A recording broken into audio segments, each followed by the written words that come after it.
This is good. Do you have any way with all those dials and buttons to tell what volume is being recorded? Yeah, I don't think my hearing is that bad. the volume is.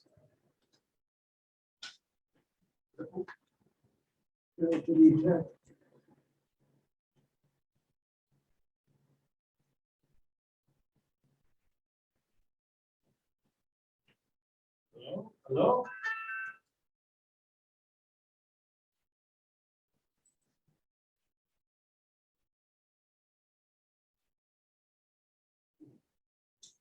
Well, that's sure. Okay. Oh, you don't have the source. How about you, James? Can you get back to the video and see if we're, I just switched the microphone. And I would like people to, if they can hear. Yeah, there's about a 30-second lag, so. Yeah, which is fine. If people project, because I'm using this microphone, I don't know why that would work.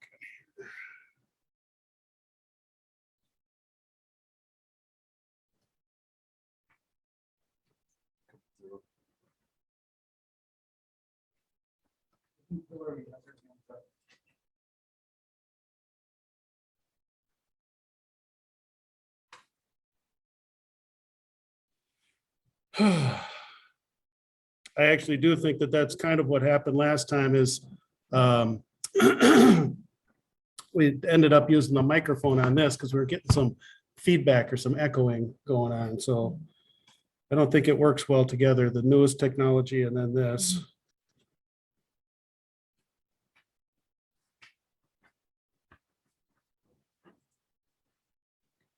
Hillary, can you hear us at all? And is there anything getting out on? No, I can hear you fine. I'm happy. I'm listening. I'm waiting. Okay. So it's just the YouTube. If we're able to record, we should probably just move ahead. Yeah, we can post the recording. All right. Okay. All right, so everyone has a chance to see the minutes from the last meeting and to adopt the agenda for today, so I will ask for a motion on that.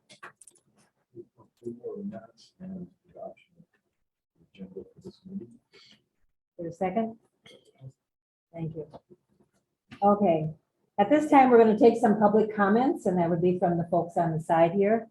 We have a few minutes that we can do that. Make sure you speak up nice and loud because of our technical situation here. I'll recognize you and you stand up. Yes, Plowman. Hello, members of the steering committee. My name is Plamen Dimitrov, and my wife and I operated a in Cook County. I wanted to speak in front of you because I hear a lot of comments in the community that the vacation rentals are operated by people who are not in a county, they're not in the community. And that's not the case for my wife and I. We live here in the community. We work here. We raised two kids, 16 and 14, and participate in after work and after school activities in the community. So I wanted to make sure that members of the community and the community are aware of it. There are a lot of people like my wife and I who are here, who operate the vacation rental and keep a close eye on what's going on.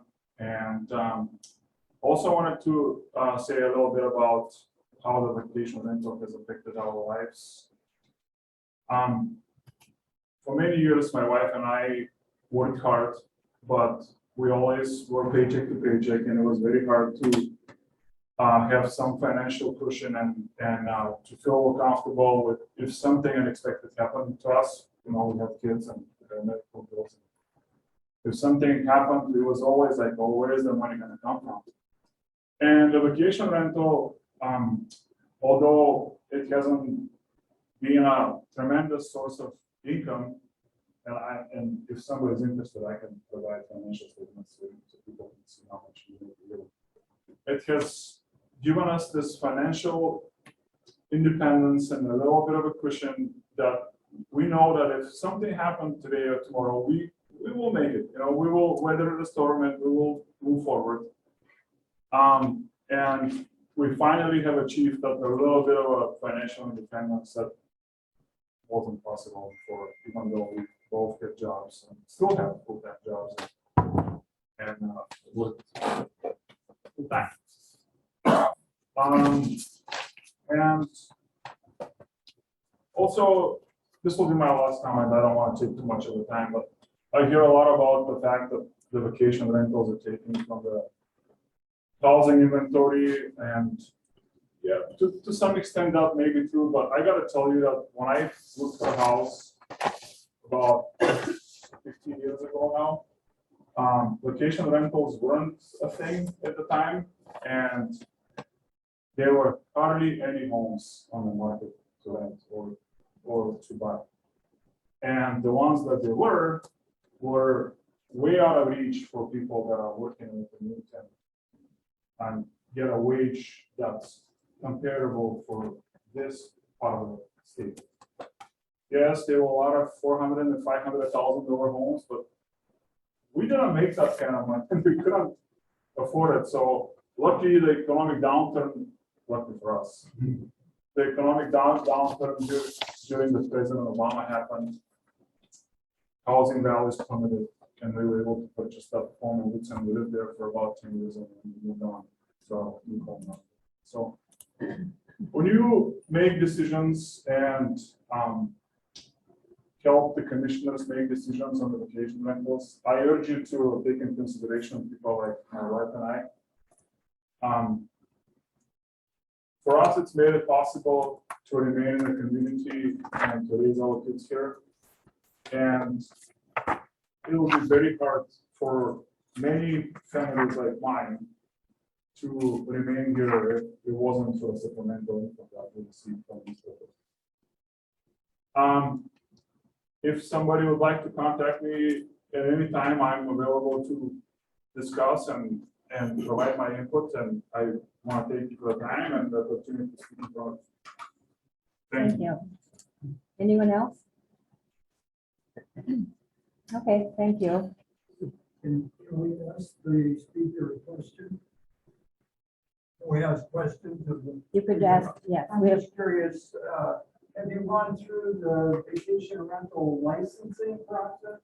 We've gone through Any Every comment on that? That's kind of. I am all for having rules and regulations. I think everybody will win from having a streamlined process in where we know how many vacation rentals are in the community. We know the size of them. I'm all in favor of having a process. I don't see it as burdensome in any way. It was pretty easy to apply, pay the fee, upload. It's kind of in a way automated. I find it easy to complete, and so yeah, I have gone through the process and through the Minnesota Department of Health too. So I think it's what we have right now. It's working for the vacation side of things. In my opinion, I don't want to speak on behalf of all the vacation rental owners, but yeah. thank you. So I'm going to turn it over to Tim Nelson then to have a brief discussion on the process and how we're going to move forward. Well, thank you, Madam Chair. And I do apologize for all the technical issues. We're still ironing this out and can't wait till next week's meeting of the Board of Commissioners. That's going to be equally as interesting, I'm quite sure. Yeah, so what I would like to do is point out that we did get some comments in your packets, and I emailed those out to you. We did get some comments in from the SWCD, but now in the last 4 or 5 days, we did get some comments in both from CVR and from Scott. How do you pronounce that last name again, Scott? I'm sorry. Melhoff. Okay, I want to make sure I'm doing that right. And I didn't know if you guys wanted to walk through any of your comments for the committee. That's going to end up in all of the committee notes that we have, but they're all included in the packets now. So I guess that would just be up to you guys if you want to. There's nobody here from the SWCD to walk through those notes. So it would just be up to, and I've got CVRs first and then Scott's if you wanted to comment at a. Yeah, ours are just the questions that we were asked to submit. Straightforward. Okay. You guys have questions for us?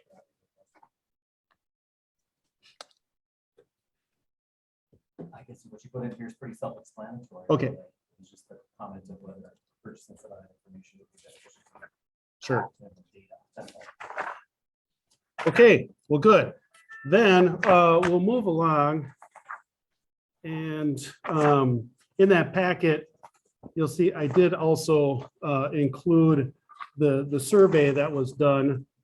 But first I will touch on, we have a discussion on process. And I had some questions at the end of last meeting with regards to, how we're going to approach this, how we're going to do the discussion, obviously, with a committee this large. It can be like herding cats. I don't imagine we're all going in necessarily the same direction as this.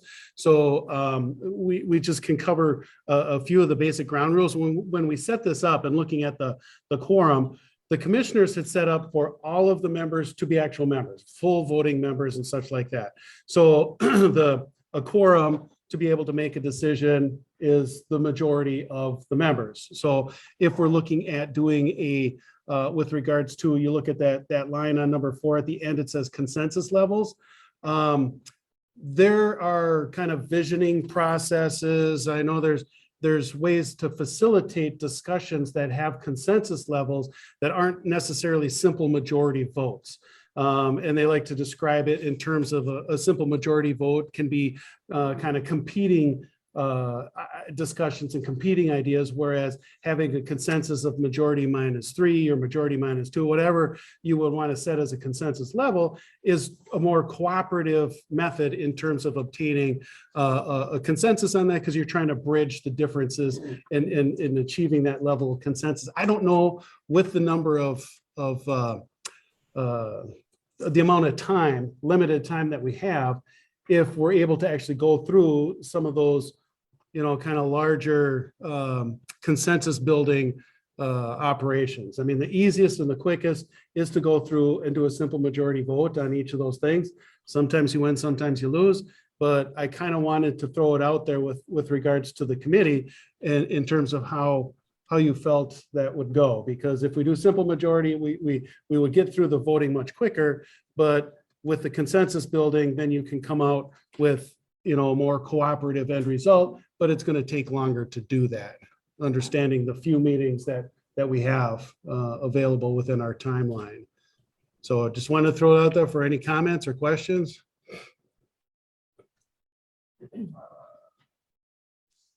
Yes, I do have comment where I'm coming from.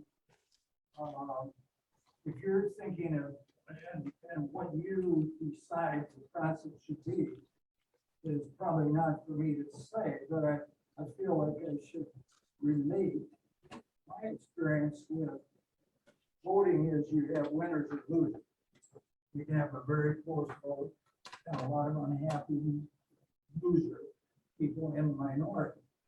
The consensus to me is when there is discussion, there will be pros and cons, but a consensus, you get to a point where the consensus is declared, and that means that everyone is able to live with the decision.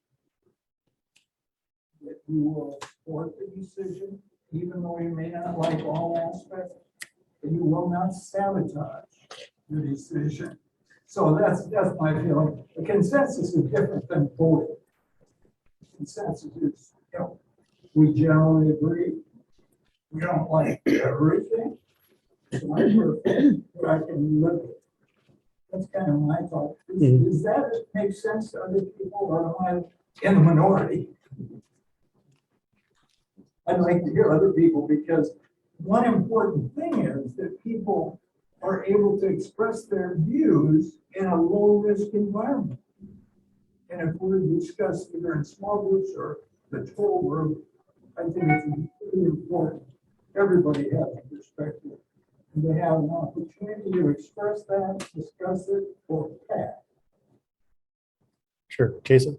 Yeah, just quickly, but kind of dovetailing off what you're saying, I think that maybe because of the limited time we have, I think the approach could be, we try to reach consensus by talking largely about the subject, whatever the thing is. If we can't, we bring it to a vote. Like our first objective should be let's try to agree on a compromise or middle path, and if that doesn't work, majority rules. Otherwise, we could be doing that for a long time. Yeah, the complexity of this issue, I would support what you're saying. The complexity of what we have here, to do something within the next few weeks is really gonna be tough for me. Just to read the through. I think based on the survey results, if we were to establish like 4 or 5 primary points that we were going to come to consensus on, or if it was really specific as to the questions that we're trying to answer or the decisions we're trying to make, the consensus might be an opportunity. But just on a broader, just conversational, just overall, I don't think we'll ever come to consensus. But if we were able to nail down, you know, maybe points that we can discuss, I think it would be possible. I've worked with boards that I'm on in this community, we all are consensus groups. We rarely make decisions that just.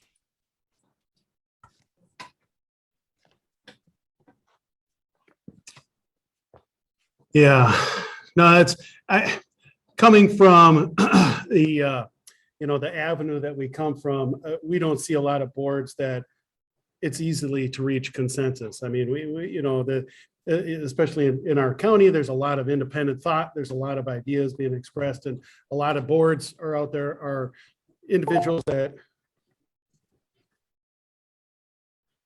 Okay.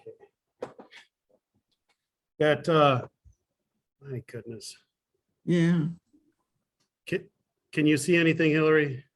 No, I see your name with it saying Cook County, Minnesota. Maybe it's making some kind of statement between question and consensus. There we go. Perhaps. So it is difficult, and what I kind of am wanting to do is, we've always dealt with the contentious issues in smaller, really focused groups on this. This is the largest group we've had to contend with this.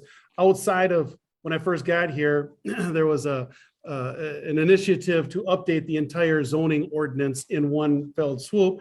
And after 6 years of consultants and such, we bagged that and decided to chip away a little bit at a time, just because we could not reach consensus on a number of things. So what I'm kind of would like to do is, this one we're coming into to look at establishing some goals and discussing some of the issues and the impacts on housing and such. But coming into the next meetings, I feel I want to kind of almost do the similar thing like we did to this. I sent the survey out, and I want to just get the topics in kind of their order in which we want to discuss those, and then send out how, maybe a survey on each of those topics, and we'll just kind of hit that at each of the meetings. Does that make sense, or no, or? Just in terms of time, Susan mentioned is certainly livable to me. Okay. If we can kind of assume a consensus unless you hear strong opposition, and if somebody wants to call a question, that makes sense to me. And I was going to say, Tim, hi, this is Hillary out here in space. I was going to say, having a vote it isn't an either or. There's always a conversation. And in that conversation, the vote is in some ways a consensus reached from after the conversation. So I think we could sit here and talk about things for a very long time and not reach any consensus. I've been in committees where that's happened. And so I think if we use a survey, have opportunity for input, and then do some kind of vote, you end up with the same process in some ways, if you have opportunities for conversation about an issue.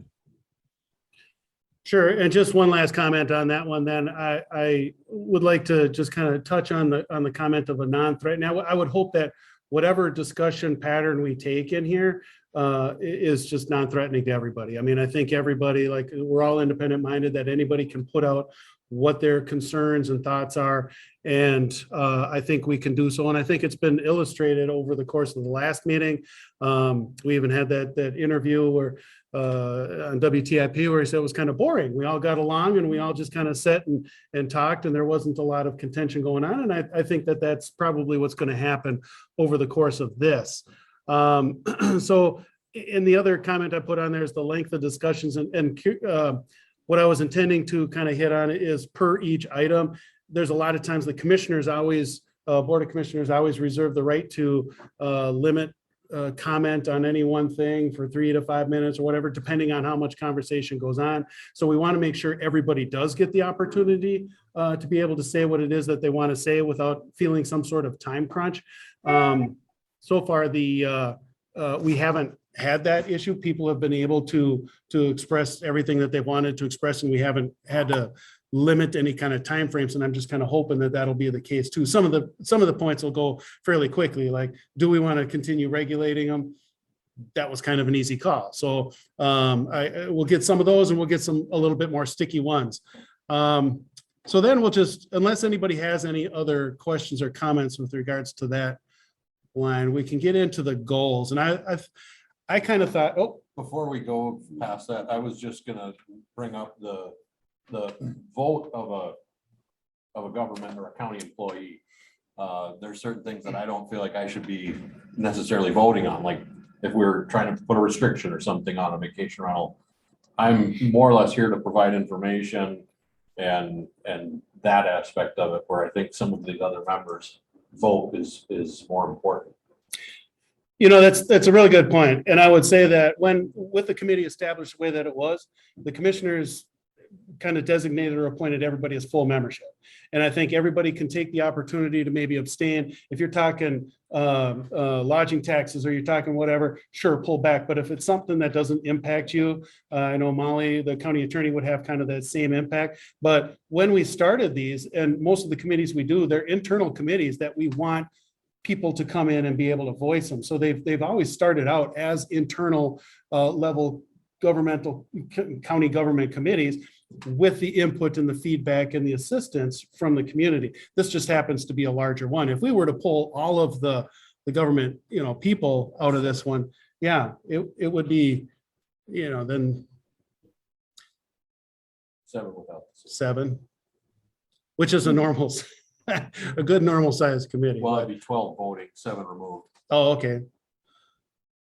So, and I guess I would leave it up to the chair if you wanted to have it so that all governmental entities were then not able to vote. Because we do have alternates in place for the positions that, if somebody does not show up, there is an alternate in that place. So would it be up to the desire of the chair to then have all government level employees abstain? James? Madam Chair, this is an advisory. True enough. And so voting here is not binding. They're not actually deciding, they're making recommendations. And so I wouldn't worry too much about that. I mean, I appreciate the discomfort, Bob, but I also think, this is an advisory committee, and I feel like by virtue of having been appointed to this body, we all have a responsibility to participate and to make our opinions known. So, it's not like this will determine how things move forward. It's recommendations. Are the county employees all, most of them, part of the steering committee? Yes. I have no problem myself with, you all have more information on a practical county functioning level. I have no problem with that. If you're asking for my opinion, I'll give it easily. No cost. Well, how about consensus? Let's see if we can have I don't consensus. any problem with everybody listed on here having some voting if it comes to a vote. Okay. There's knowledge, and different perspectives. Sure. But when it comes to words, like consensus, like balance is a key word in Yeah. there. And what the steering committee has charged us with, some of those key words need to be defined, so we know what we're voting. So that's a good point too, Al, is that anytime we're going through this process, if there's any element, any definition, any word, any concept that needs to be further refined, certainly encourage anybody and everybody to vocalize that and get that out in so it can be hashed through. So we're all talking about the same thing. Yeah, because we are coming from different places. I'm coming from the regulatory side as is Joseph, but others are coming from, you know, the management side and everything else. So there are different things and we speak a little bit of a different language sometimes. So that's a good point. Yeah, yeah. So is there anybody that has a concern or issue with us, the government employees maintaining on the list as it was established by the board? And hearing or seeing none, then, and Bob, again, I guess that would be with the understanding that if there's an issue that you don't feel comfortable voting on, you would abstain at that point. You can always have the option of abstaining. Yep, exactly. Okay, so the establishment of basic goals, and that rose to the top. If you look at that survey that it sent out, there were 3 that had risen to the top right away. And that was the establishment of goals, and that was tied with the impacts on housing. And then lastly, the third was overall numbers of places that would be defined either within the county or within particular zones and such like that. And so we'll kind of go on, but we start with the goals, and it's always good to kind of lay that line out there. We have, and I included in the email that I'd sent out to you what the purpose and intent of the ordinance was. We had a very basic intent at that time. We just wanted to get the numbers on. We wanted to get a licensing program established and in place so that we could go ahead and massage that as we get further down the road, and we're further down the road now. So the goals have kind of blossomed a little bit. They've changed a little bit in terms of there's more of a focus on housing and such.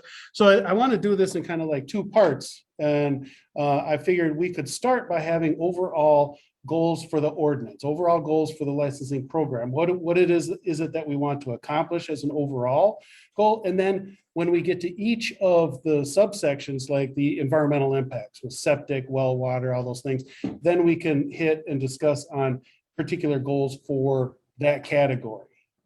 Does that sound about right or okay? So this will be then, I guess, a kind of a very open part, not very dictated. And I gotta, again, apologize because I was at the Oshkosh Air Show last week up and through today. So it would be nice to start with a good chart and do all the whiteboard stuff like that, but I was a little distracted. So we're hoping for a good, free and open discussion with regards to the setting of goals. Remember, we've got this being recorded, so it's going to be all locked in. I had put an example on there on that sheet in terms of, okay, a basic goal, licensing 100% of all defined vacation rental operations prior to and during the entire time of the operation is in place. And that's kind of basic. It seems like a basic goal. We would want that. And the problem is, as I had described before, is not kind of wanting that goal, but in the application of it by virtue of playing whack-a-mole. Some people will advertise, and if our web-based company finds the advertisement, we get a letter sent out to them, then the advertisement goes away, and they say, no, I never did advertise that. We're not renting out. And so then they disappear and then maybe pop up on another website somewhere. So the numbers are always kind of changing, not a lot, but they are changing a little bit. But that's at least a kind of stated goal. And that's kind of the example that I was taking a look at. So anybody have anything else, or do we like that one, or do you want to offer up some other goals for the program? Steve? I think this is a good one. I might add one additional thing to it. It's just based on some concern that impresses me, and that is that if properties are not approved in their lot,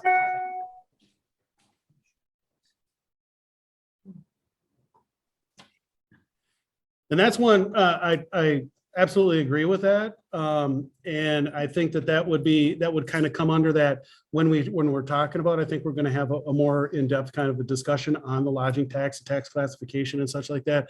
That'll be under that, but absolutely, that'd be one of them. I've had a question in terms of the actual licensing. Is that done every year? Yes, Okay. it's an annual license. About $250? It's $200. 200, okay. And I will say, just so that everybody is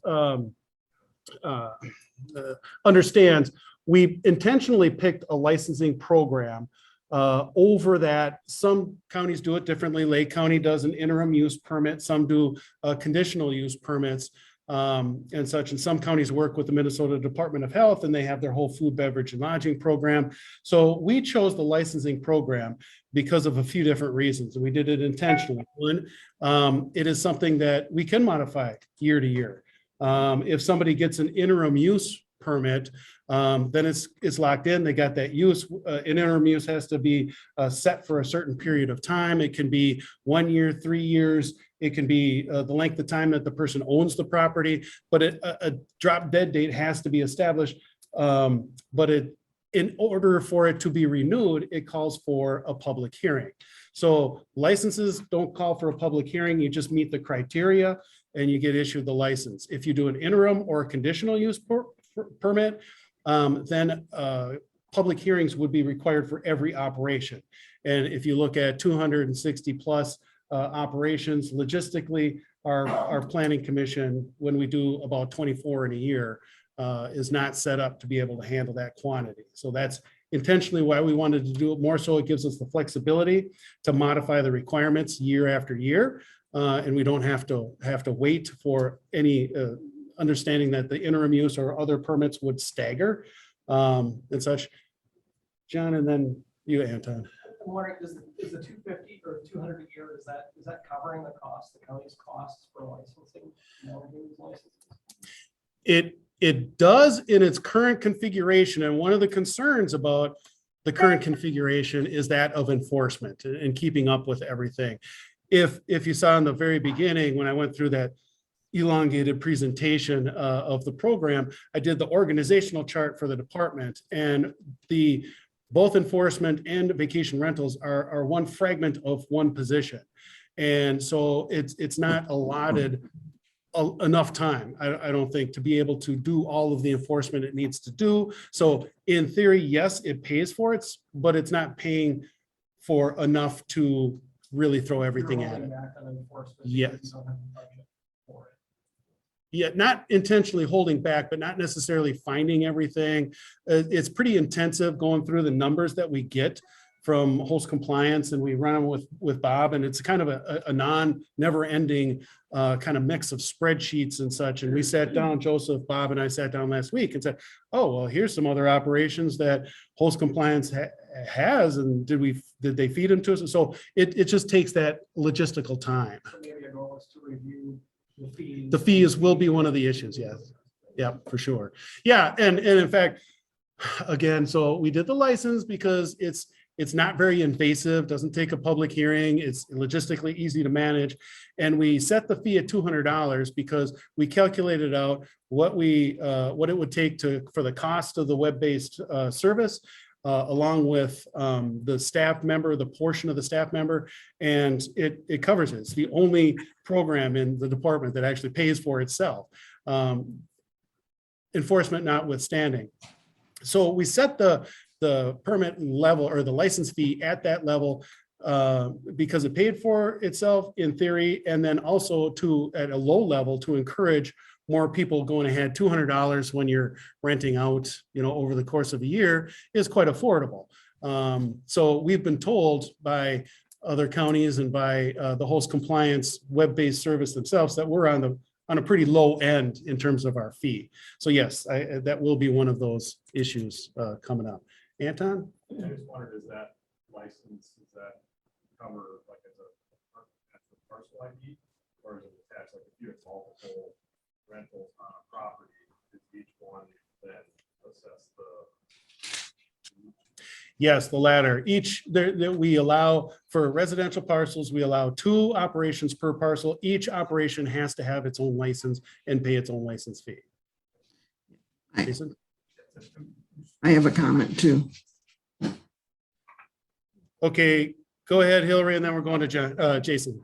I think that the language license 100%, I would take out 100% because you don't know some of the operations that you don't know. For example, last week we just turned in one that was operating up here without a license that Joseph said had no license. So I would just use the language license, all defined vacation rental operations. So I would take out the percentage because, you really don't know when you're at 100%. So I would that's the only thing I would do because like you said, it's kind of a mishmash and you don't know what you don't know unless someone brings it to your attention. So if you say just license all of them without the percentage, just says we're going to license all of them and allows people to bring that forth.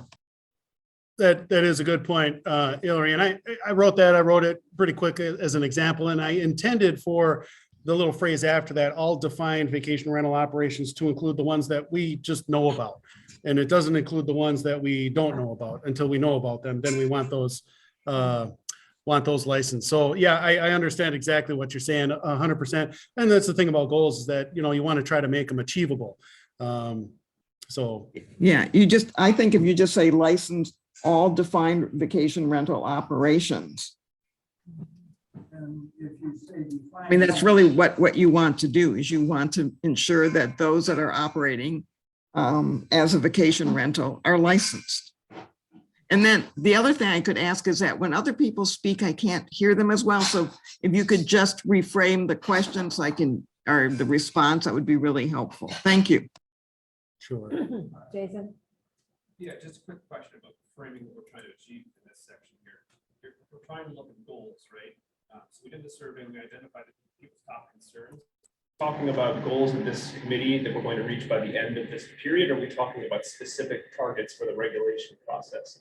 Like we're getting into some of the weeds about licensing, but are we talking like, for example, is the goal make sure that all known, like we're just talking about all known vacation rentals are permitted? Like that's a goal. Is the goal try to preserve single family housing stock for residents? Like, are those the kind of goals you're talking about, Tim? Or are we talking about like, let's increase and review fees and licensing process? Like what level of goals are we trying to establish? Yeah, so, and that's a really good point, Jason. And no doubt with a group this large, the discussion is probably going to ebb and flow into each of those categories. It was my intent to kind of hit the goals as they would pertain to the ordinance and the whole program from a high level view. We're going to, as I indicate, try to hit on each of the narrowly defined goals, like about the lodging taxes, being that when we're hitting that specific segment of the discussion. So it's not just for this this group, but it's for the overall ordinance going into the future. What's the goal of our program, licensing program, going into the future? It's a very good question. And maybe just to complete Hillary's thought, license, I don't know what define means. We're going to have to define. Otherwise, you could just say license all vacation rental operations. That's a goal. To license all. Then we're talking about objective. An objective might be high standards, enforcement of violations, blah, blah, blah. But I would see one of the recommendations probably has already come out of this committee.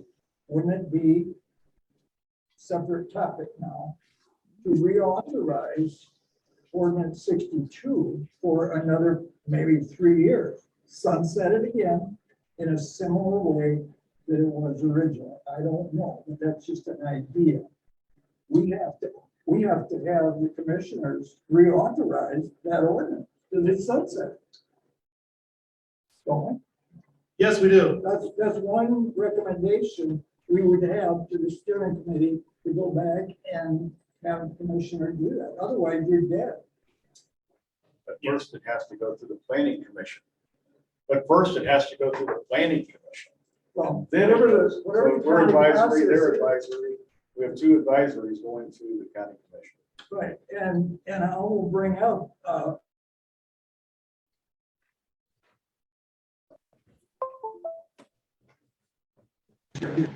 why did we have in 2015 an elaborate, well-defined, idealistic, comprehensive plan, and then we came to an ordinance? Because there's so many great words in that comprehensive plan, such as protect, preserve, and enhance. Those are also words. And there's a lot of great verbiage there. Done by a consultant firm, I'm sure, which was paid for. Yeah, there's a few points in there to kind of go, and you're absolutely right. And I kind of mentioned at the last meeting that the comp plan, in order for us to achieve that level of consensus for the board and every the community to accept that comp plan, is a little, it's not real pointed. It is kind of thoughts and ideas. It's not really narrowed down. And we run into that, John's mentioned the planning commission has to, once the commissioner gets a recommendation from this board, they send it to the planning commission to do hold a public hearing, and then we get out all the comments. That's been a frustration of the planning commission with regards to requests or ordinance changes, and that there's not a lot of real specificity in that comp plan. So it's good, and it's probably the best that we were able to achieve. I was here during 2 iterations of that. But the comp plan does set the stage. The key words with regards to ordinances by Minnesota statute 394 and 375 are health, safety, and welfare.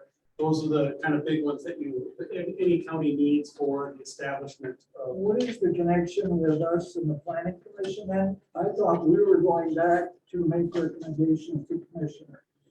Okay, good. Well, give me clarity. Okay, really good point. The way this process works, this is an advisory committee, right? And so we're going to end up here with a set of recommendations that we're going to forward on to the Board of Commissioners. Once the Board of Commissioners takes it, they'll say, okay, well, this looks pretty good. We got to get it to the Planning Commission for them to be able to hold the public hearing before anything's adopted. So from here, it goes to the Board of Commissioners, to the Planning Commission, back to the Board of Commissioners. And that's presuming, changes may be made along every one of those steps. After hearing.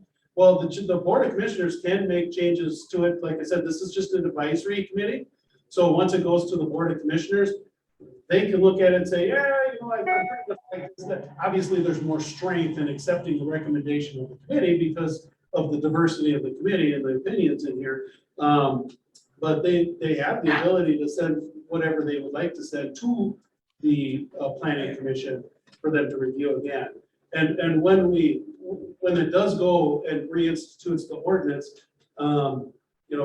looking at it just from a logistical side, I'm not hugely in favor of a sunset or like it completely goes away again, because we can always amend an ordinance. We do our modern zoning ordinance right now was made in 1984, and I think there's several dozens of changes that were made to that over the course of time, where it's just tweaking and not wholesale changes. So we have that always continued capability to change an ordinance. So can we get back? Yeah, I just want to just get back so we can move on and have our overall goal, okay? Because a lot about process. And now I think it's, time to talk a little bit about our goal here, which I like the idea of it keeping it very short and sweet. And then underneath that, you can start dealing with some of the subsets of just licensed vacational rental, operational vacation rentals. I mean, it's a very simple thing. It's a continuation of the current ordinance. And what you're really doing is updating it, but you're ensuring that there's a licensing process for vacation rentals, period. Not during the entire, you don't need all that language prior to and during. I mean, that's just a redundancy of language. I think you can do pretty simple on that.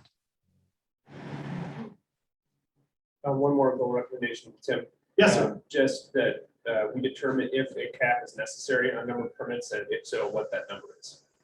Yeah, that was, that's a discussion I think is, let me see, limiting, that's on number 7, limit numbers of vacation rentals. On the agenda. Oh, I'm jumping ahead, sorry. Yeah, a little bit. But and I do think that's we're definitely warranted a discussion on that. Now, there are but there are different avenues that people think about when they're looking at, and we'll get into this. This is the only thing I'm going to say to this, and then we'll move on. With regards to limiting the numbers. Okay, so people talk about a moratorium. One of the suggestions on that survey that I did within the group was to perhaps issue no more new licenses until we get everything set into place. And that's a moratorium. In order to do that, we would have to adopt an interim ordinance and go through that process to do that, which we have done one time when I've been here. We almost did it with regards to sled dogs. We did do it with regards to towers. And boards, for some reason, are really reluctant to do that. And I actually, at this point in time, I don't have any problem with moratorium or not licensing any new ones. But like I said, it takes an ordinance adoption process. And we're at the time of the year right now that there aren't really going to be many more new operations setting up. So our requirement to get licenses renewed and to get them into place is at the first part of the year. And so when we're looking at July going into August, I would think looking at the amount of energy and focus it would take to put the moratorium in to how much we would affect in terms of new operations starting up or not, I think is pretty minimal. So we can start that way. Mr. Roof. Yeah, I'm the guy that has to enforce this. And I'm just saying from my perspective, if you put a moratorium or limitations on the numbers, you have to have an effective enforcement mechanism. And it's very difficult because it's back to Tim's whack-a-mole. As it is now, people know that if they're licensed, if they're having a vacation rental, they need to get a license. And I'm getting in probably 3 or 4 a week still on a regular basis. So we're up to 267 that we have licensed for this year. But it concerns me to figure out how we're going to enforce this. Right now, we have post-compliance through their parent company, Granicus, who we have a contract with, who have web bots out there, and they look for properties in Cook County that are advertising as vacation rentals. And there's a way that we can go on there. We have something called a dashboard, which is kind of a lot of different ways of looking at their data that they're producing. We can go in there and I can print out a list, which I did over the weekend, and looked at the properties that they say don't have licenses, who are identified properties and are in Cook County and are doing advertising, so they're considered vacation rentals. And I printed out their full list, and then I went through there and I pulled out what was resorts or had other reasons that they weren't needing to be licensed. And I ended up with 41 properties that are currently, in my opinion, non-compliant with this current ordinance. And now the next thing is, I know these properties are out there. I have to figure out how we're going to get information to them in the form of a letter saying that they need to be licensed. So, and that's just a small part of my work during the summer. So we have to have an effective way, whatever we do, whether we keep the program the same we have it now, we have to be able to enforce that effectively. If we set up limitations or moratoriums, then it rises the level of complexity of the enforcement.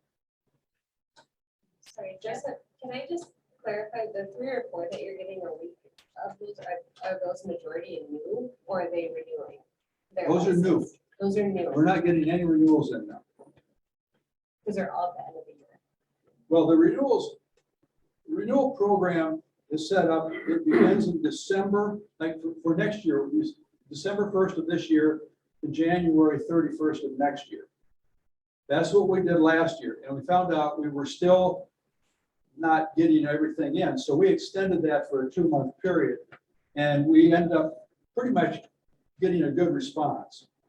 But again, it's communication. We have to send emails, we have to send letters, so people are aware of this. That's our responsibility. So, you know, most of the stuff's coming in now is new people want a property, want to make a vacation rental, or they learned that there is a program to license these. So. It's just a very big number. It surprised me. Well, I would like to just kind of bring us back again. I'm channeling Hillary. I think she was probably on the verge of taskmastering us back, because what we're discussing here is actually a point number 7 on the agenda. We are going to be talking about that a little bit more. So kind of save those thoughts. It's probably good if we wrap up this whole basic goal. So we've got the one in terms of setting it for the program. And is there anything else that we want to address for the whole program like that? Sure. I, from the Board of Adjustment, or for enforcement purposes, I think having behind in there, in the goals, right from the beginning, this group deals with those definitions so that the enforcement can be very clear. On that goal, I agree with that goal. I think that goal is limited for the discussion of this committee, and maybe this will need some wordsmithing. An additional goal here: minimize adverse impacts of VRBO and operation property rights or ability. That gives us, I think, more opening to have these discussions. Because if we're just looking at our goal is to license everything. Hillary? Well, within that goal, then you can list all your other kinds of issues. So if your goal is to, maintain and have a licensing process, then you can talk about the environmental concerns. So you can say, if you're operating a vacation rental by owner, some of the other concerns that we put on that. And so I think it addresses that by listing it under so your goal is your overarching theme of what it is you want to accomplish. And then you can be specific in your objectives, and then within your objectives, you get even more specific within your strategies. So I think your goal has to be broad-based so that then you can stick in the different objectives, and then you can stick in the different strategies. Suggestion, just observing the ordinance, which will be up for reauthorization or whatever you call it, has articles. One of them is enforcement. And I guess I would suggest that that's going to be one of some point in our process, serious discussion.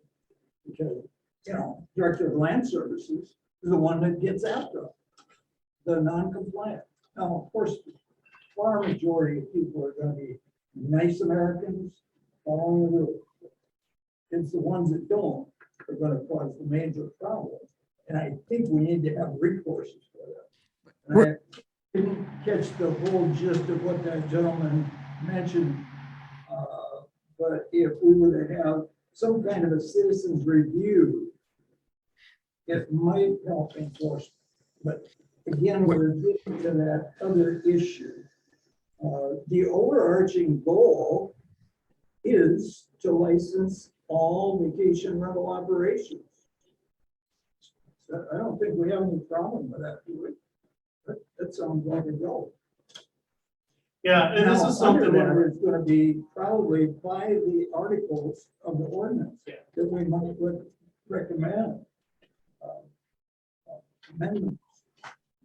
right, and it's, as I kind of mentioned, that we'll be spending most of our time when we're discussing real specificity with regards to what we would like to say changed or not changed is in Articles 4 and 5 of the ordinance.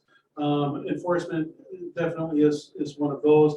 And we don't need a bunch of goals for the overall program. So there's kind of two listed. We want all operations licensed, and we wanted Charlie to be able to have them not create adverse impacts to the neighbors, but maintaining the property owner's balance to be able to have a vacation rental. Is that kind of very short? Yeah. Okay, do we need more than that?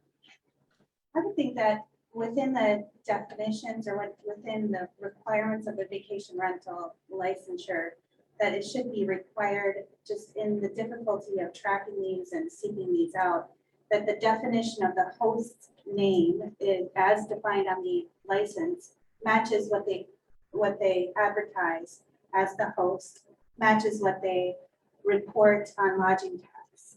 Like, it's a simple definition. Whoever is applying for the license should be required to advertise the same name as the host, should be the same person that's remitting lodging tax, should be the same person that's responsible for the 24-hour contract. It should be, it's a simple definition, but it puts the onus on the license holder to be responsible for those things, and verification and double checking of licensure shouldn't be that difficult. You know, I don't tell, Caribou Highlands advertises on Airbnb and VRBO.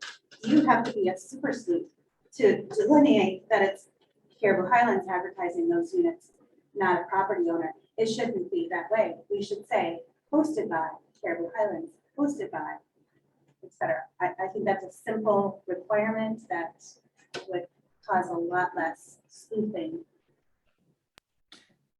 I just, We'll get Joseph and then we'll get you, Hillary. okay. I don't know how far we're jumping ahead of things here, and I don't want to get too crazy, but to your point, some jurisdictions require people who have vacation rental licenses and are need to be able to function in their jurisdiction to actually list their vacation license number on their advertising. It's a very quick way, easy way to see, oh, yep, and we can check that number. We don't have to worry about what name are they using or whatever. That number identifies all the information we have on that property. And just to jump in real quick, I kind of held back. I caught that comment in the first meeting, and I kind of plugged that into when we're looking at license requirements, because I want to go back and be able to talk with host compliance.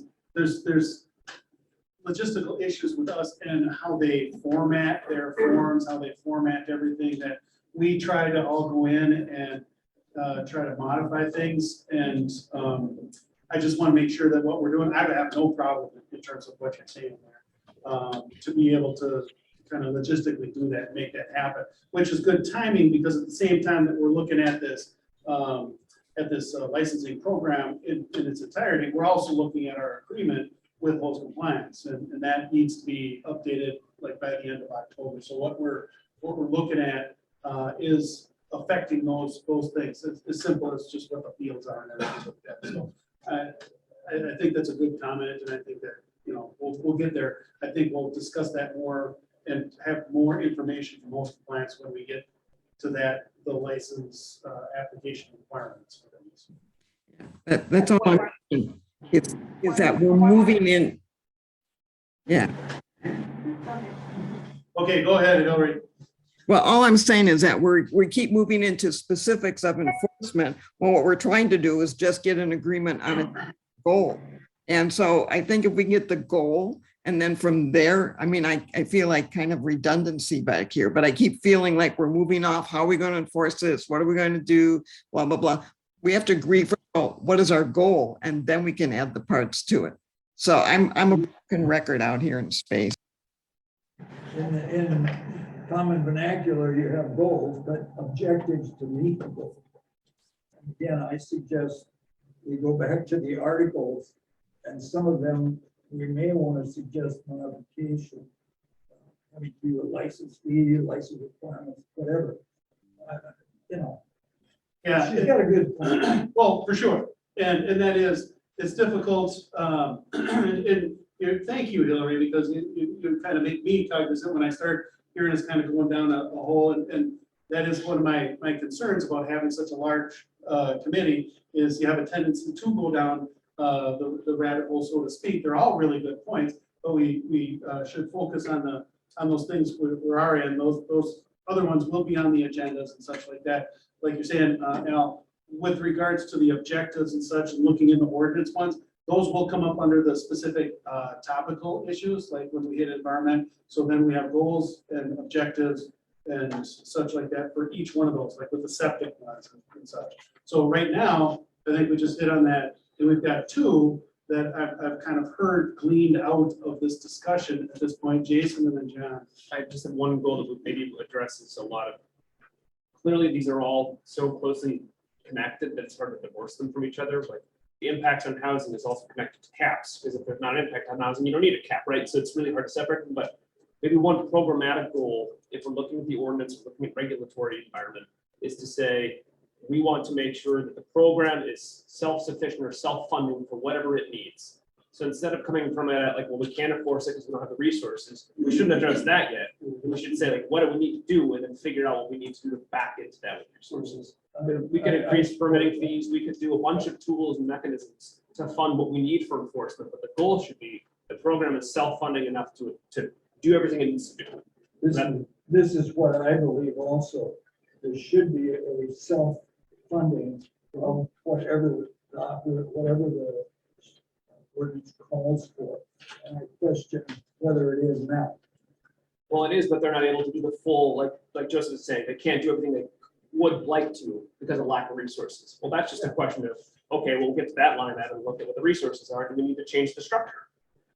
But we shouldn't limit what we should be doing in a goal-oriented, like ideal world. We shouldn't limit it by our current restrictions. We should back into that. Yeah, and that's a good point, and that's one of the reasons why too, looking at the funding mechanism, and I don't want to go too far down that one either. Why we chose the license, because if you do it as a interim use or conditional use, that's one fee, and that's it until that permit expires or whatever. The license is an annual license. It's easier to budget that out and to see what the impacts are, to be able to make those modifications during the course of the year in preparation for the next year. We didn't really know how to anticipate the impacts that we were going to be felt on staff with regards to the level of enforcement we're able to do, because we didn't have a program to begin with. So I think we're doing pretty good for starting off with no program. So yeah. So okay, do you, Is that a goal? Is that a third? Does that make sense? It makes perfect sense. As a program is concerned, like, we want to make sure that it's able to sustain itself and whatever it needs. So we're redefining what it needs in this committee, right? But we want to make sure it's part of that we're not going to be hitting a deficit.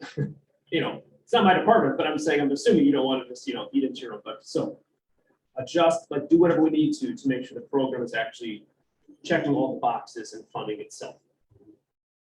That's a goal I would recommend. Well, absolutely, as a department head who sits in front of the commissioners and have to kind of defend the budget, having a goal where a program is self-funded in its entirety is a good way to achieve.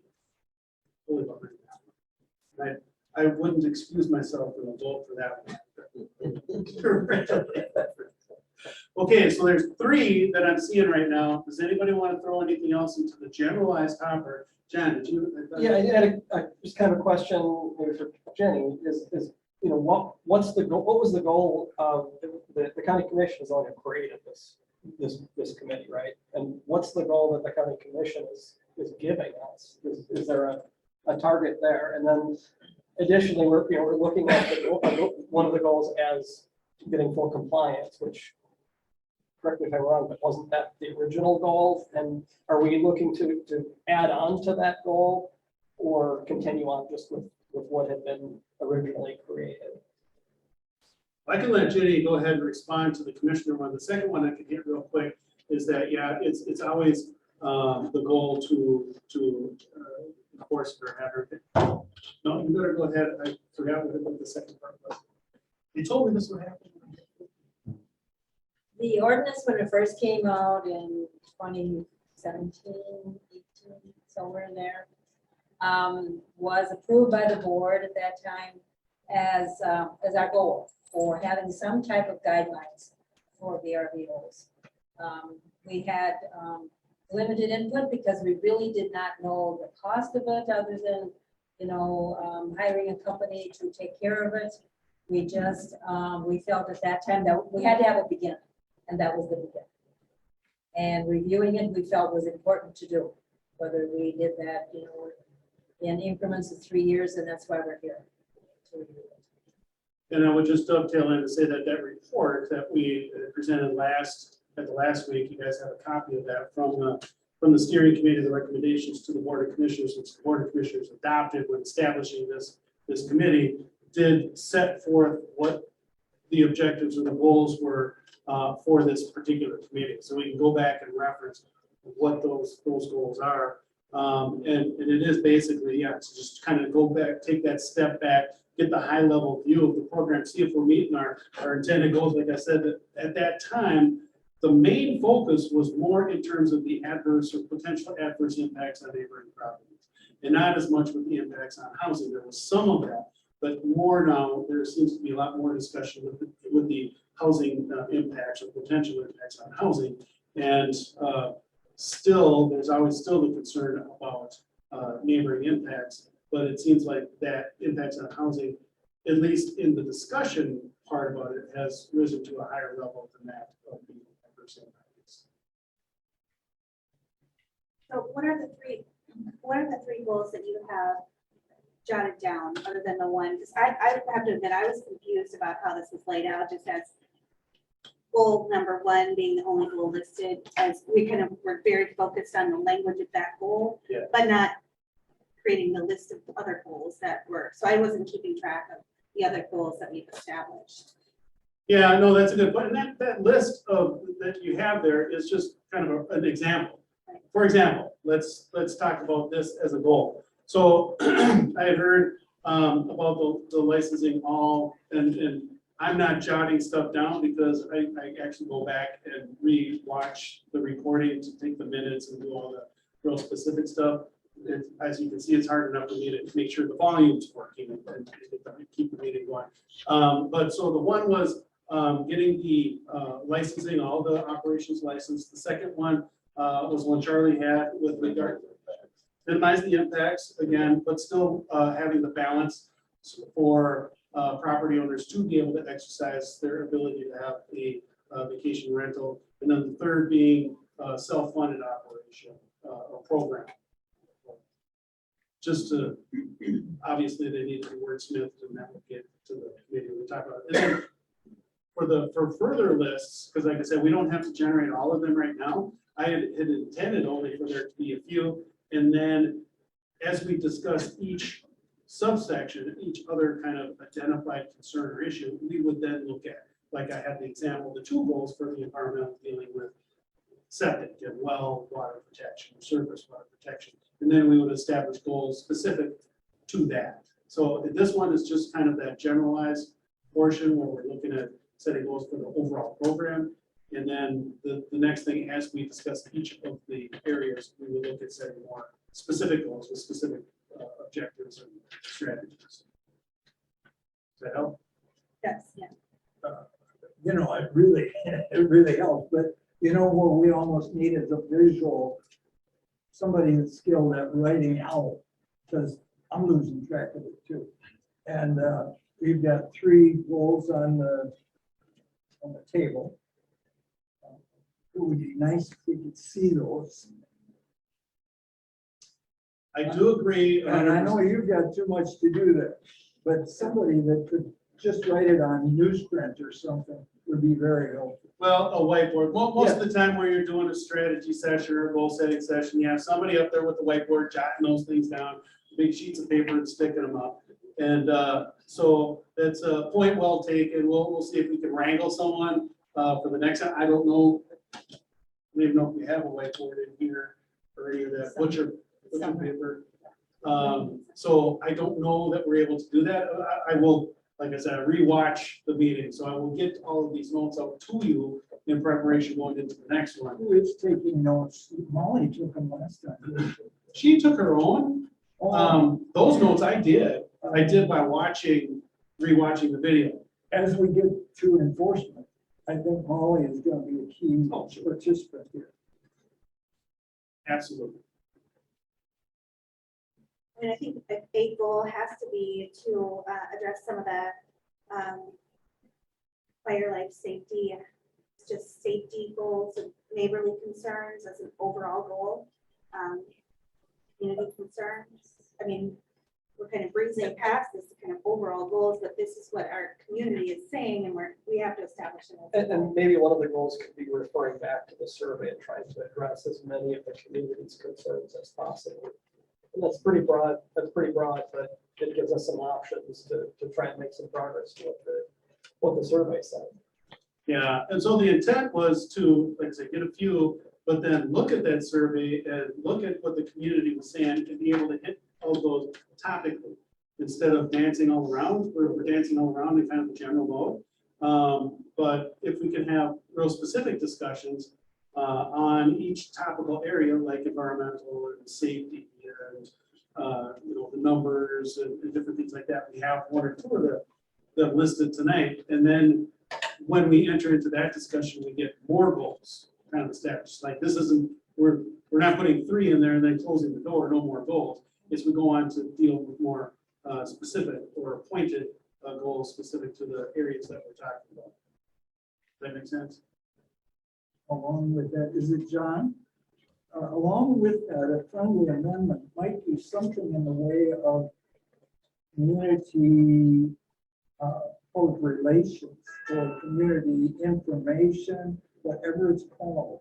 Because as I talk to people, there's a lot of buzz, and if there was some way of, I don't know what it is, and don't give me another website, just something to communicate to stakeholders and interested people, the good things that are going on.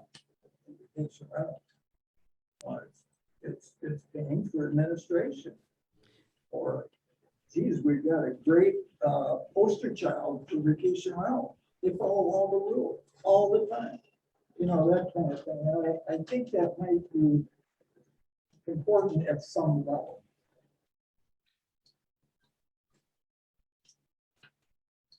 Okay, so again, looking at the list, I got 3 specifically down. Were you forming another one, a 4th one, John? Is that what you were trying to dovetail in?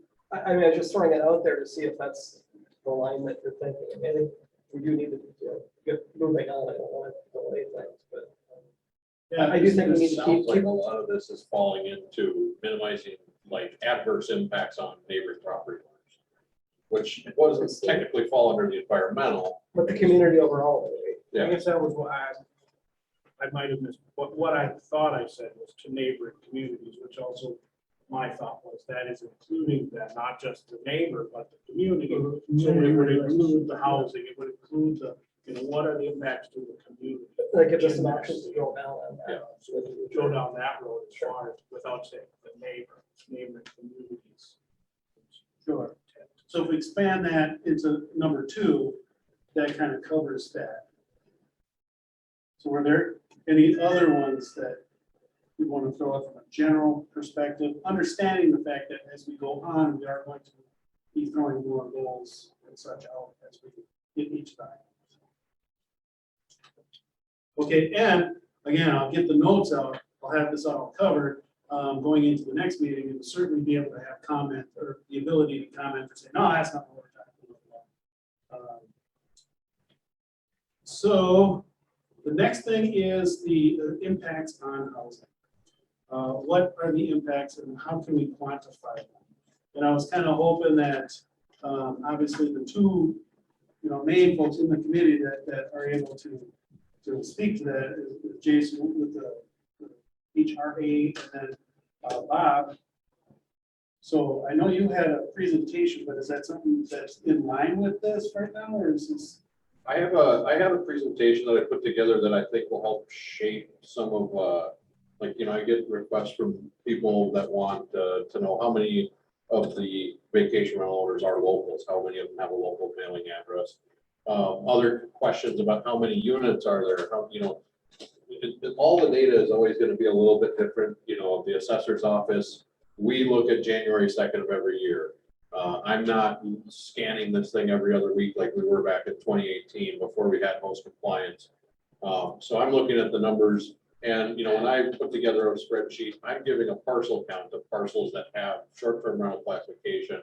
The unit count can be totally different. I know we have some parcels that either through permitting or whatever means, they have 3 or 4 units on one individual parcel. So numbers and why they differ, why they vary, why host compliance has a different number than what the assessor says, and in the bigger picture, part of what I had put together in a PowerPoint was showing that that I think that there is a little bit of a misconception on the impacts of housing. I actually studied Aspenwood, is a development down in Lusitania area, and 7 units that have sold in the last few years. 5 of the 7 were short-term rentals all the way up until their sale. And now only 2 of the 7 are short-term rentals. The rest that were, the highest bidder of those properties is using them as a capital. They're using them as a second home, and they're sitting there with no other activity other than somebody coming up, whether it's every weekend or once a month. So, looking at the concerns that came through in the initial survey from the general community and some of the concerns of members of the committee, I looked at it and saw, well, we've had 1,300, a little over 1,300 sales in the last 3 years, study periods that we've done. And the number of vacation rentals has changed by 1 in my data queries from 2019 to 2022. The parcels that have been classified as short-term rentals has decreased by 1 since 2019. So, in a study of 1,300 sales, I don't think that we should conclude or, people maybe have a misconception that all of the housing is being absorbed into short-term rentals. Now, obviously, anything that's happened since, January 2nd, I'm not on top of it yet. I mean, that's the newest changing properties. I'm aware of a couple of myself where the previous occupant, they were full-time occupants. I know a guy who moved out to Wyoming, sold his house, and the new owner is going to be doing a short-term rental there in Woodson. So there are cases of it, but at the same time, there's cases of short-term rentals that have sold, and now they're being used as a second home. I put together a flyer for our Fisherman's Picnic handout, and 6,500 parcels roughly that are approved with some type of a structure in Cook County.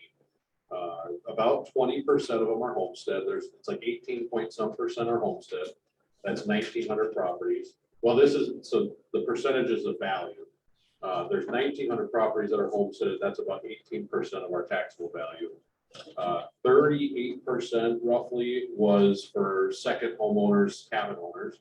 And then it was like 19% somewhere in the ballpark for rental properties. That's going to include apartments, the long-term rentals and short-term rentals. So all of that gets pulled into residential non-homestead for classification purposes. And I think that from my perspective, the housing stock is equally as impacted by somebody who's using it as a cabin. Now, imagine trying to go in and telling a cabin owner, you can't use this as a cabin because it's hurting our housing stock. So any real estate agent in the room is going to agree with you that property rights are the most fundamental right in the United States of America. You have the right to use your property the way you want to use it. Local governments have police power. We can put some restrictions in as long as it's not impeding on somebody's constitutional rights. I actually had a little bit of discussion with Tim because I've done so much research on the short-term rentals back in 2019. In Minnesota, there was a case in Winona. It's Dean versus Winona. You can Google that and it'll pop up. It made it all the way to the Supreme Court. The Court of Appeals upheld that the city of Winona can restrict the number of rental units on any given block or a subdivision. made a really good argument. The Supreme Court decided they would take it on. And before the Supreme Court made a decision, the property owner sold the property and they threw it out. They said that the case was moved. So, you know, cities like Duluth have ordinances that restricts the number of rentals. And that's going off of that Court of Appeals, the Minnesota Court of Appeals decision that was within their constitution, that their police power allowed them to do that. You know, depending on the county attorney and Tim, you know, putting restrictions on these things has a risk of, you know, eventually getting escalated back up to that Supreme Court level. And if you lose something like that, then you have to undo everything you've done. But Excuse me, but then two things. I wondered how much control we would have over our purview relating to housing. Maybe there is some, I don't know, it escapes me. But then Court of Appeals, there was a decision on that then? Did Yeah. that specify what governmental unit would be able to or not? I mean, is the city, county, in that case, it was city. It was the city of Winona. city? Yep, so I think that the county and cities have similar policing powers. I know a lot of times when this discussion has come up as far as what should be done, a lot of times, you know, I think the opinion is that the state should be implementing some basic guidelines. The state of Wisconsin has some state level guidelines for short-term rentals. All Minnesota has is the Department of Health regulations. But what I was hoping to get, you know, what I want to do is create this dashboard that's very similar to host compliance. We have one for tax forfeit properties. So what I do is I load a spreadsheet full of whatever relevant data, whatever everybody wants on this dashboard. And we can actually have a GIS map where you can click on one of these advertised or rented properties. It'll show you, you know, what's the assessed value? What was its most recent use? When did it last sell? Whatever we feel like is important to the discussion, we can put into a dashboard. And this will not be, it'll be something that I'll have to maintain. So as things change, we'll have to add or remove properties from this. It's static. It's not dynamic. It's not going to update automatically. Mailing addresses will have to be updated and things like that. Things that change will have to be updated in the spreadsheet. But essentially, we want to build. I want the information that people are looking for, that people are desiring, so that I can put this dashboard together. And I think you guys will find it a very valuable tool. It'll show you exactly throughout the county where these properties are. You can click on the link to, or you can click on the you know, marker for this unit, and within that there will be a box that opens up, and I can include the link to the VRBO app. So you know, that's another thing that you know, I have all these ideas, but I'm just wondering if there's anything that maybe I haven't considered that we want to add to this dashboard. We can make it public, or we can, you know, leave it to the committee. I mean, I think more information can get out to people, the better at it. But I do think there's some misperceptions about it. I think you're right. Your PowerPoint, does that have all the data that you just went through? It doesn't have the data. No, the data of the 1,300 sales and the number of short-term rentals over the 3-year period. Could we get that just so that we can? Yeah, I could share that. And then for each one of those Aspenwood units, I gave the address and the sale date, sales price, and what it was before, what it was now. You know, in that small case study, more properties are being sold for cabin use than short-term rentals. So and you just said that as of January 2nd, there was a net change of 1. From 2019, January 2nd, 2019 to January 2nd, 2022, using the parcel count, Sure. it's gone down by 1. And I that includes understand all of the you might have more rentals on one parcel, you can have 2 rentals on a parcel, right? Right, yeah. So I mean, in essence, with the 3 or 4 that you're getting every week, is that then they're washing out, there's some dropping out, and there's some I know. adding, and it just nets out over the last 3 years as having just a Yep. change of 1. Yeah, I mean, I know that there are investors who have been trying to sell for many years, and now that we've we're at a peak in the market, they're seeing this as an opportunity to get out of, you know, holding those rental properties. So the next person who comes along, the highest bidder may not be somebody who's enrolling that in a short-term rental. We have a state lawmaker who bought a property up here. They're not gonna rent that thing on a short-term rental. It's their second property that they come up for vacations. So, there's a lot of data that I can share. Now, we can't get too far into the weeds where a lot of this stuff isn't something I can pull out of the system, like, looking at a property's changes in classifications. How many years back do we want to go? I started putting together a list going all the way back to 2008 of where in 2008, this property was a homestead. And in 2008, it changed, or 9, it changed to a short-term rental. It's been that ever since. So, we can, we have to set our parameters of what we think is relevant, because the more we're asking of me, then it's more it's stuff that I have to go in and manually do. It can't just be extracted from the data in the computer. And I think to the point, it's good to make sure that we've got You know, cost of that. you know, what you call short-term rentals were licensed.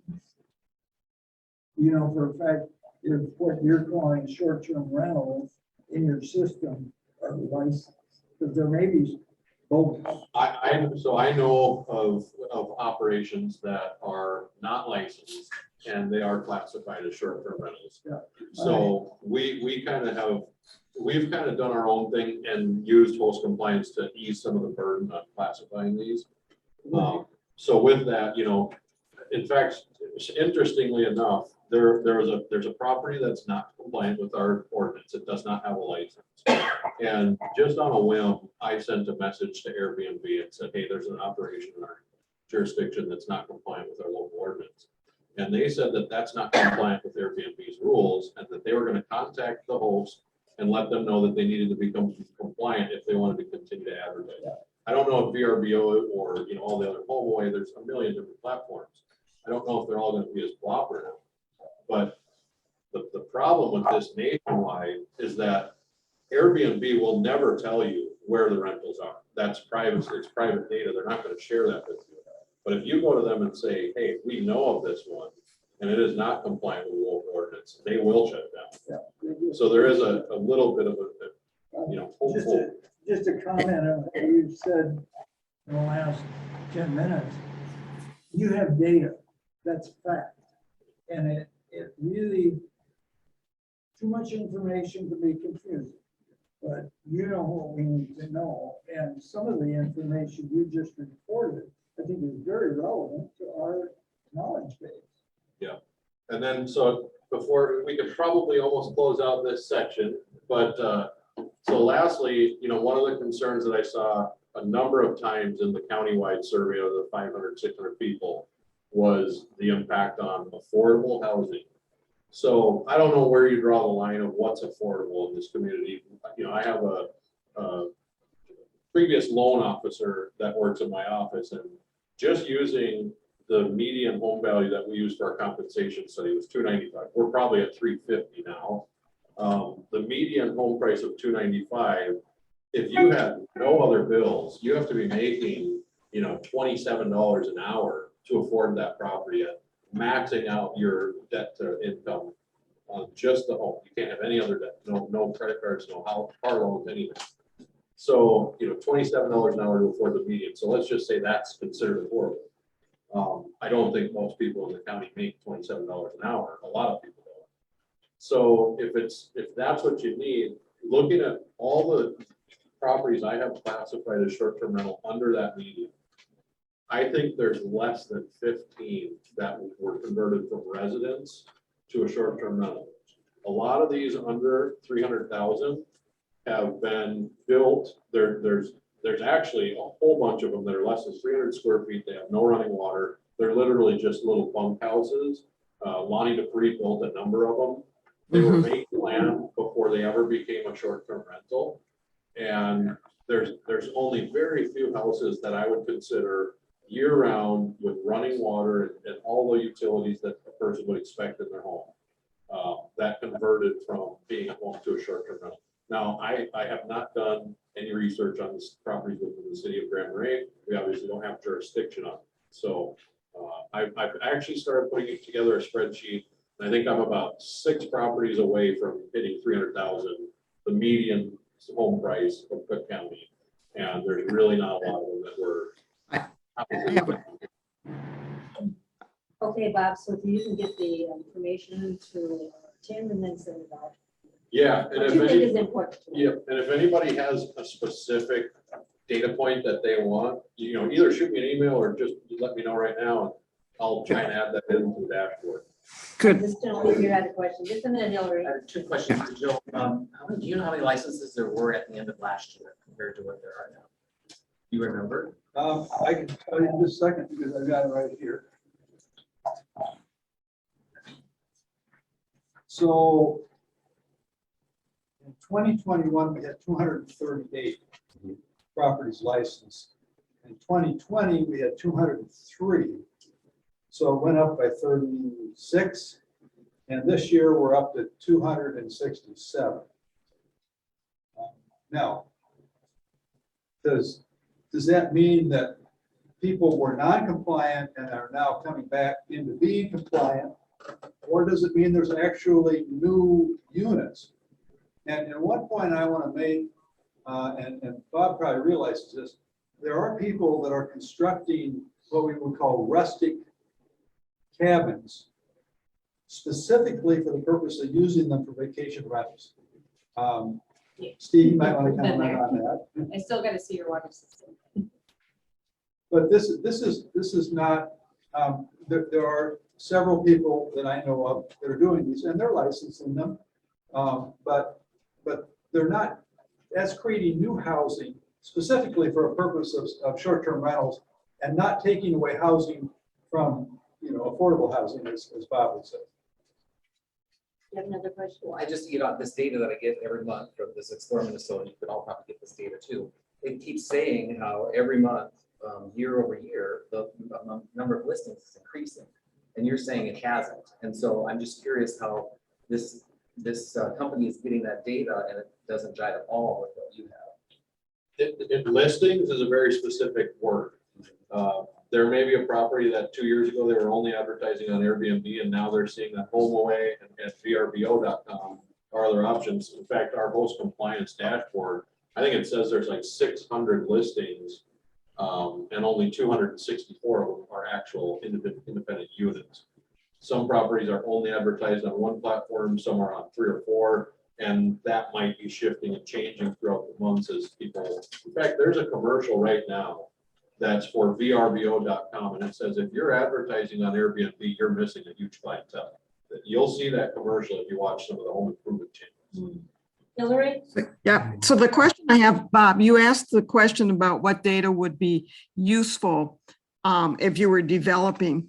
One of the tools that I would wonder about is having the availability for a public to look at a property. Because, for example, I just had a property that I turned into, Joseph, that a couple of the residents said, you know, they're using it as a VRBO. Here's their website. It's listed as homestead. And part of the issue that I heard very early on was saying, you know, we really don't know what we don't know. I mean, you can't argue from that position. And so if public had a way to do that, I had no idea that we had an unlicensed VRBO up here.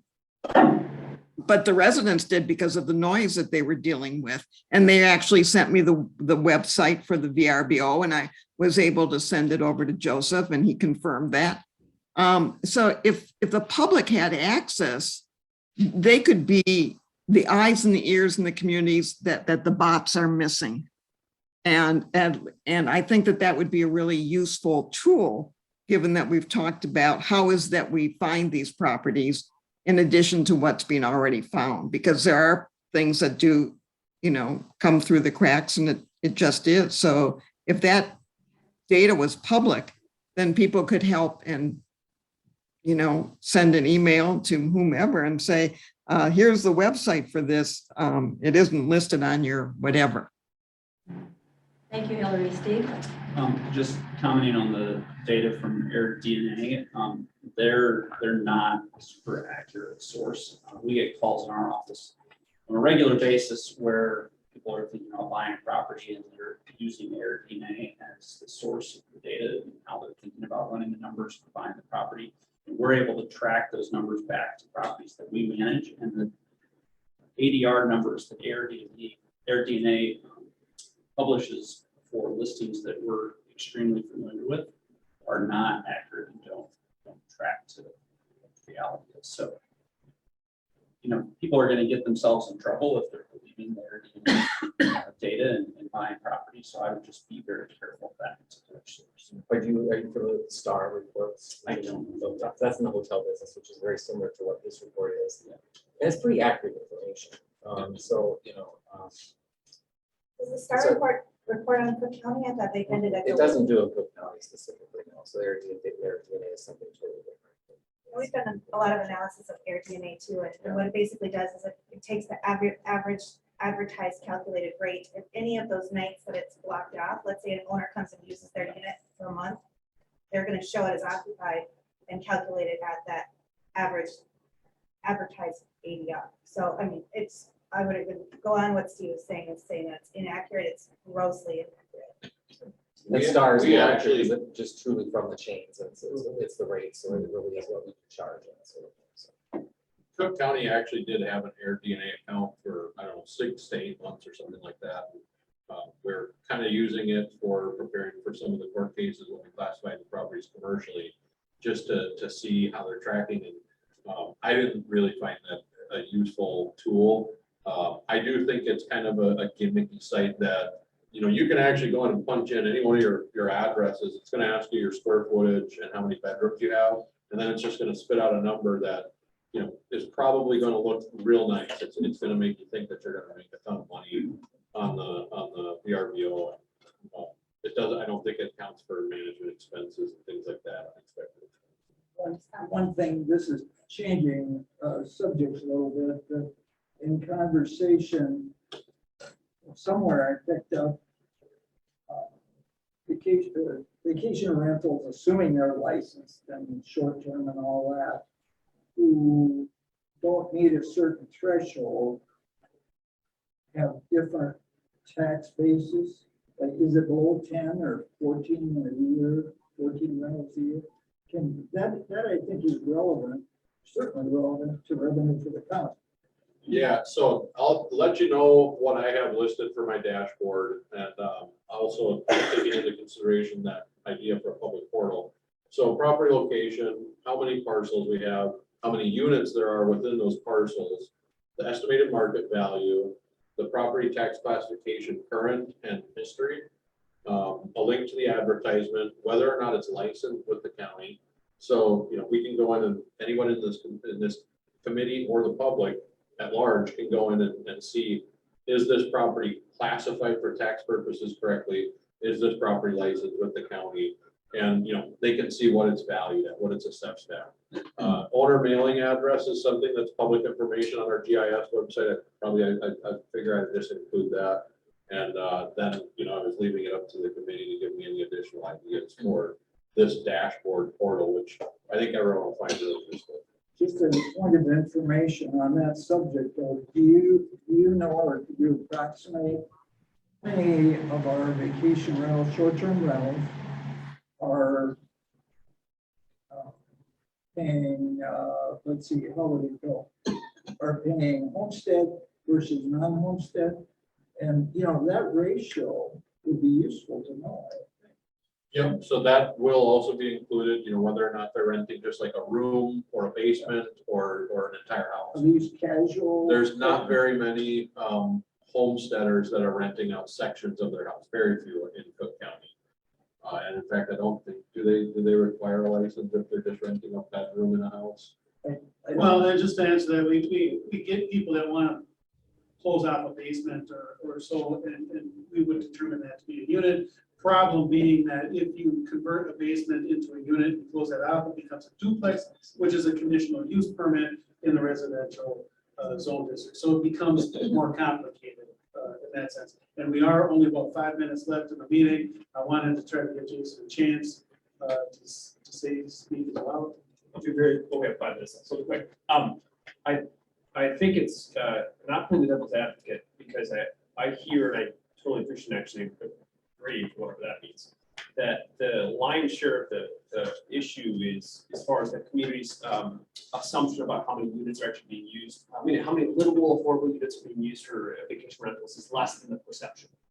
And there's a much bigger issue of, if you want to call it an issue, and Bob, you're speaking to this, of property owners who buy second homes and they're vacant for X months of the year. In fact, census.gov has an interesting, we have a housing summit in a couple of weeks, and I'm going to be showing a little bit of it. You can go in by both census tract and sub-census tracts and look at how many units are, and how many of them are vacant according to self-reported census, which is just an interesting thing to see. Of course, you go up into the gun front and you see 20 units, 15 of them are vacant or not, full-time residents. So just, if you want to go putz around on census.gov, you might be able to find it's just interesting to cruise around the county and look at that. Having said that, I want to make sure to mention that while it is the case that there aren't that many single-family homes that would be deemed affordable, and I could happily talk about what that means, depending on if you talk federal government, local, state, it's median household incomes, there's a whole bunch of parameters. But the point is, there's 267 permits right now. Is that the right number? Which is about 5% of the housing stock in the county. Every time, and I'm not trying to make a value statement here, it's just kind of an objective fact. Every unit that's pulled off of that would be considered an affordable or not affordable, that's used, that could be a single family home with utilities, that's access to amenities and whatever. That does have an impact, however marginal, on the availability of housing stock. And every time one of those sells, there's downward pressure that increases the cost of every other unit. So, and again, it's not an astronomical amount, so I'm not saying we're in this crisis. I'm just saying we should keep in mind that just because not most of them are being used that way, every time one does sell, so we're thinking about potential permit caps or what the right amount is, and again, I'm not advocating one way or the other right now.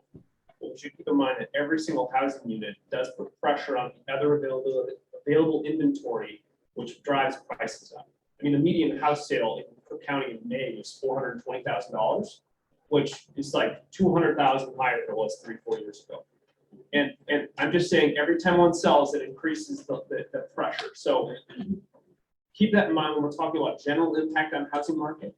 That is something we should think about. Doesn't mean we have to change or cap anything. I really quick on that and what Joseph had said too, about like some of the small structures and they're maybe not hooked up to what people think of as like what you need. I mean, I can think of, I've been here for 21 years.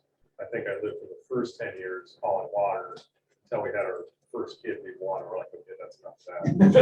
And so like, and I think of my friends that were still here and, like that's like the shuffle of like, okay, if you're going to get in here, that's a lot of people that start out that way. I mean, I think there's a lot of people that start that way.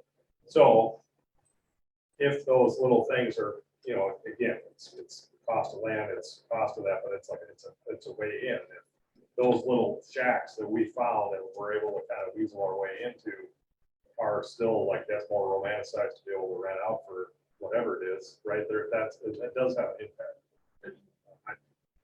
And just one last quick note, I think it's, in my mind, it's a different story when someone buys a piece of raw land and builds something for that purpose. Like there's a net gain and they're not taking away from existing housing stock. They're building something new. That seems different to me than something that potentially could be used for a resident or something. So just. Hey, Tim, you can wrap it up. Okay, thank you. A lot of good discussion. Obviously, there's a lot of information that is out there. Bob is going to be putting information together for handouts. Everybody likes to have homework and preparation for the next committee meeting. There are issues or topics we didn't get to on the agenda. So what I intend to do is get the information from Bob, and then just at this point, ask you guys to look at Articles 4 and 5, along with 2, the definition. We started talking about the definition of vacation rentals at the first meeting. I want to continue talking about that definition, but we should start hitting some of the real topical issues and get some of the kind of the hard discussions underway. It is important, and I'm glad that we did this, for everybody to have as much information as they can have to make the good decisions and to make their comments known and such. So I think it's okay that we did have a lot of discussion and a lot of opening. I talked with Bob about some of that information, but not to the depth that he went over here. I was watching him flip through the PowerPoint. There's a lot of good information on that. So that's good.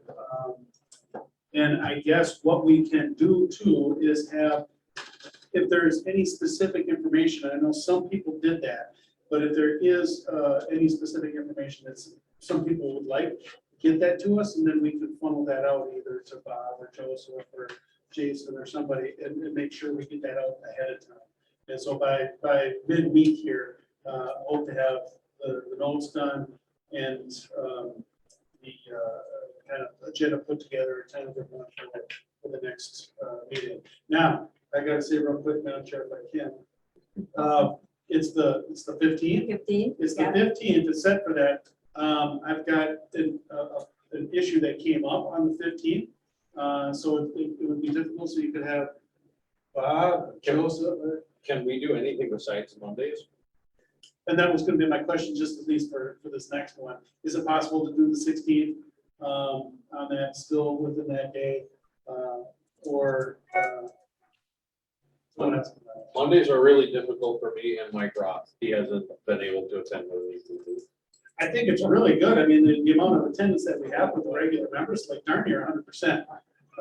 So that's been really good. We've got 2 meetings under our belt, and we've had really good participation. And same with the gallery. It's impressive. So what are some thoughts about the next meeting?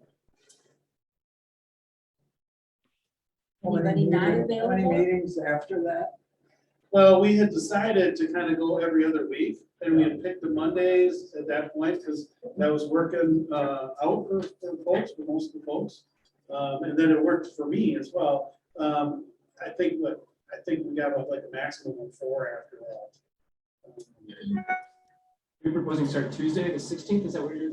I'm proposing Tuesday the 16th, at least just for this next one, and we could think more, discuss it. I know Bob was right. Mike Roth did made the comment to me that he can't make it on Mondays. Same time, same time. Same time. That work for almost everybody? What about the 17th? It's Wednesday.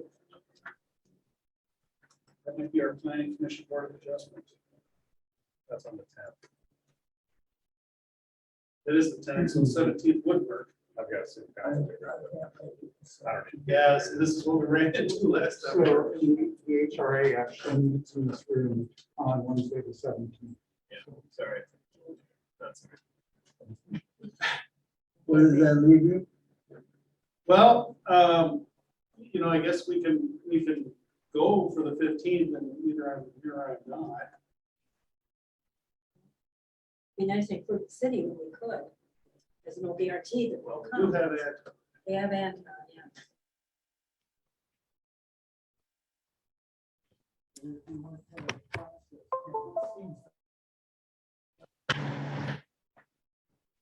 I agree. If you did it the 5th, well, can we send out another doodle poll and try to find the time? Because it's probably difficult. Everybody's calendars to look at like, hey, what are we doing in the next 2 weeks? If you weren't able to do it on the 15th, there's Bob a backup or sort of, could somebody assist with stepping in or something to help facilitate it? I'm trying to. We can all be replaced. So it's somebody who will be able to hold it. Okay, so I'll do that. I'll send a poll out to see how we're doing. If we can coordinate any other time. If not, then we'll stick to the 15th. Is the entire 15th your availability? Actually, no. I was just wondering earlier. Earlier in the day, in the afternoon, started at 3. That would be okay. I'm gonna have a really upset partner if we keep doing Mondays. Is 3 okay on the 15th?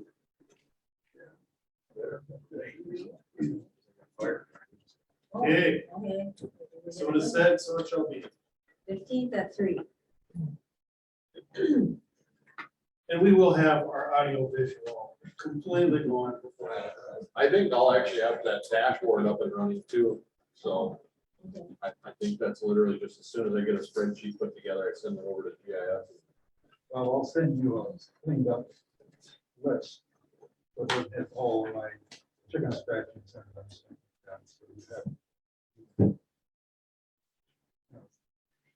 Identify the properties, everything will have PID numbers, addresses. Hillary? Hillary? Oh, she said goodbye. Oh, goodbye. Thanks, everyone.